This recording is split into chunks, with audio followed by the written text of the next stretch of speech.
Hey, what's going on? It's Derek Stupski. What if I told you that you can create one simple chart to help solve so many problems that you have when it comes to your goal setting or holding yourself more accountable, even making better decisions? I want to show you how to create a simple chart that'll help you do just that.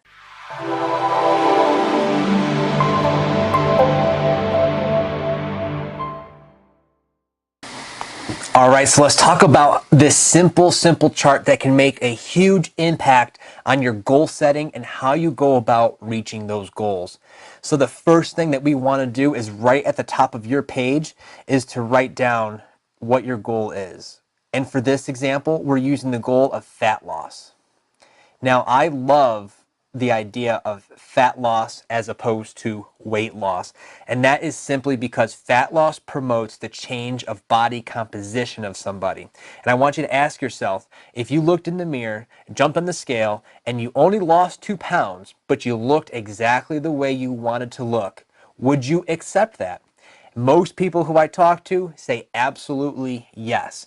And when we start talking in terms of that, it's talking about fat loss and body composition change as opposed to seeing the scale shift one way or another. And so one of the things that we run into a lot of is with fat loss, people have a hard time with nutrition and they have these big goals that they want to set for themselves, but they get overwhelmed because there is so much that can go into it and they feel like there's a lot of moving parts. So what we want to do is really simplify the simple things that they have to do right now to make sure that later on down the road, when it's time to hit that big goal, that everything is already in place and you're moving like a fine-tuned machine.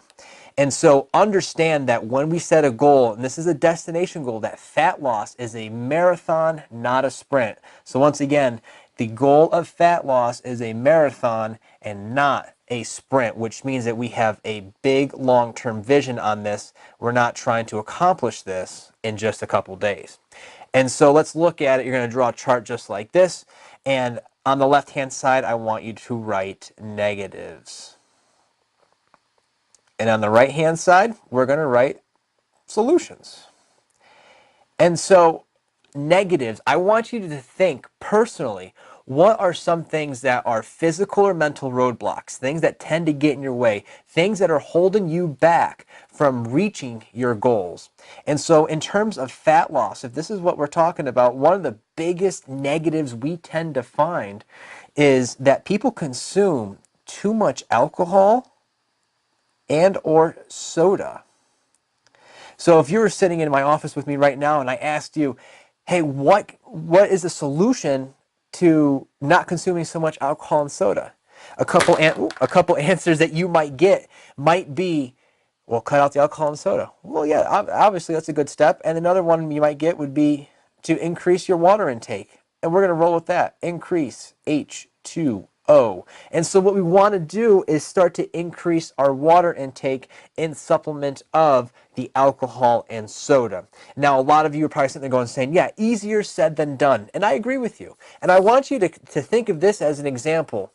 Someone who smokes half a pack or a full pack of cigarettes a day, if you took their cigarettes completely away from them and said, stop smoking, and went cold turkey, the chances of them being successful in quitting their smoking habit absolutely plummets.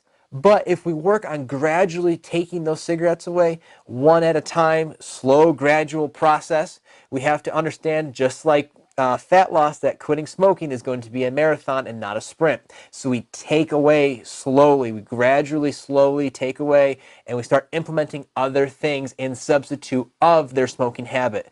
No different than when you're consuming alcohol and soda.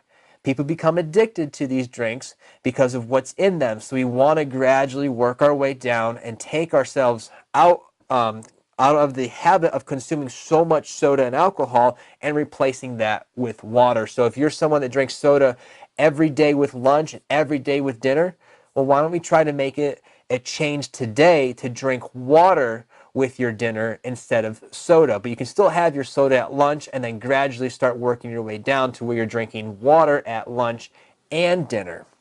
You know, I think we have to really break it down into small steps as opposed to looking at it one big picture.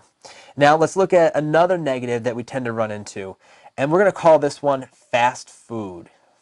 And what I mean by fast food is, yes, it might be your favorite burger joint that's down the road that you can go through the drive-through. But fast food is also considered the food that's readily available. It's in a box, it's in a bag, it comes from the grocery store pre-made. You don't know what's in it. The best solution to that is to obviously prepare our own fast food. And when we can prepare our own fast food, that just means it's readily available. And when you prepare your own food, you then know that what is in it, how much is in it, and you know your serving size, which brings us into the next negative that a lot of people run into, is their portions are gigantic. And we're so used to, as an American society, consuming so much when we sit down, when in reality we should be consuming probably a little bit less and more frequently throughout the day. And so when we look at it, we obviously want to lower our portion sizes, but this falls right back into the example of the alcohol and soda and the cigarette example that we just talked about. We want to make sure that we gradually lower our portion sizes, because if we go from gigantic portion sizes to really, really small portion sizes, we will have a tendency of wanting to snack, and then snacking leads into bad ideas, bad habits, and then poor execution on our part because the self-discipline will no longer be there. The idea of creating this chart allows you to see some negatives that you have in your life and how you can find very simple solutions, hold yourself accountable, and create more self-discipline to make sure that in the long run, the marathon, not the sprint, you can then become successful at your goal.